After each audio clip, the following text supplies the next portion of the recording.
Alors, salut à tous, bienvenue sur la chaîne du Faucon.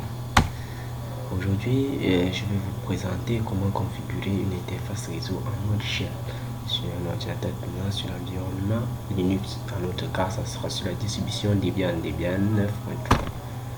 Alors, c'est parti.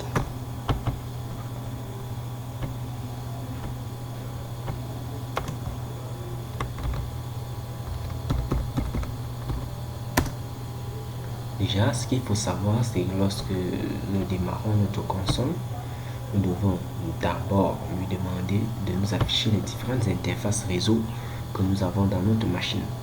Ceci est valable dans toutes les distributions Linux, que nous soyons sur Debian, que nous soyons sur Ubuntu, que nous soyons sur Kali. La procédure est la même. Alors, nous nous connectons en tant que super administrateur. La commande pour afficher les interfaces réseau et le paramètre, c'est ifconfig. Là, nous voyons que nous avons deux interfaces réseau, NS33, Hello. Sur d'autres distributions, ça peut être ETH0, ça peut être ENPS 0, et ça peut être autant de choses qu'on voit, mais voilà les deux noms qui s'affichent. Alors, ici, nous pouvons procéder de deux manières. La première consiste à utiliser une ligne de commande qui est ifconfig. On met le nom de l'interface, NS33. On met l'adresse 192.168.0.20. Entrée. Et là, nous passons de 192.168.233.128 à, si nous regardons de nouveau nos différentes interfaces, on voit bien là qu'il y a un changement. On passe de 233 à 0.20. Alors, ça c'est la première manière. Mais la seule différence ici, c'est que là, de cette manière, si on redémarre le serveur, alors on n'aura plus cette adresse. On va retourner à l'ancienne adresse qu'on avait et ça peut être saoulant lorsque on est amené à faire différentes configurations. Alors, la deuxième méthode va aller plus loin et nous proposer la configuration du fichier interface qui se trouve dans le répertoire network, un fichier interface. Alors ici, on va ajouter un bout de code qui va nous permettre de passer en configuration statique. Alors, on spécifie que c'est une interface Ethernet.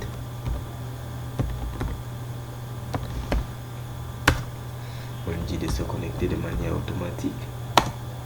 Auto ENS33 IFACE ENS33 init statique. Alors ici, si nous voulons que ça se connecte de manière automatique, nous mettons DHCP à la place de statique. On lui donne une adresse.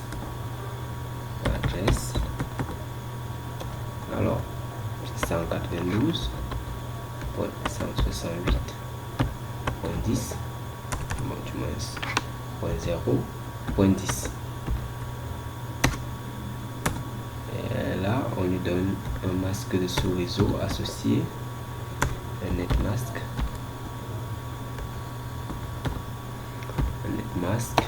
255.255.255.0.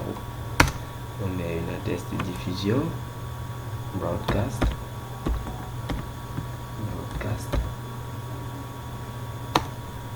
192.168.0.255.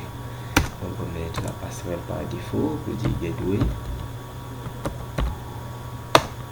192.168.0.1. Et là, si on a un serveur DNS, on peut le renseigner. Dans notre cas, nous n'avons pas. Donc, nous sortons en sauvegardant les configurations. Là, si on regarde l'adresse, les configurations n'ont pas changé. Pour que ça prenne effet, nous devons redémarrer le serveur. Si nous redémarrons le serveur, alors ces configurations seront prises en charge.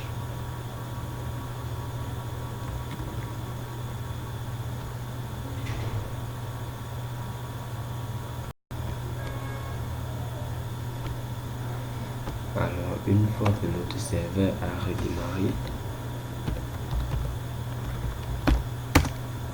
rappelons que tout à l'heure on était à 0.20.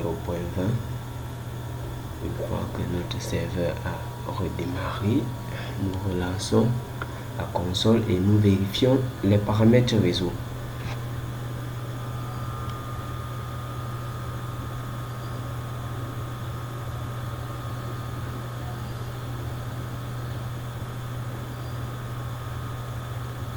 Alors, nous redémarrons notre console.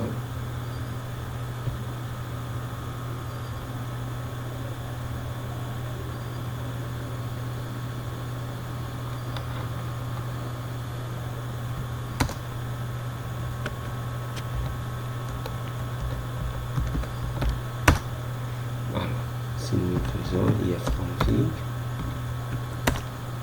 nous voyons bien que l'adresse a changé, quelle que soit la manœuvre qu'on va effectuer ici, cette adresse ne va jamais changer. Alors, si cette vidéo vous a plu, n'hésitez pas à lâcher un pouce ou à vous abonner. Et le meilleur reste à venir. Restez abonné sur la chaîne du Faucon. Bye bye. Ciao.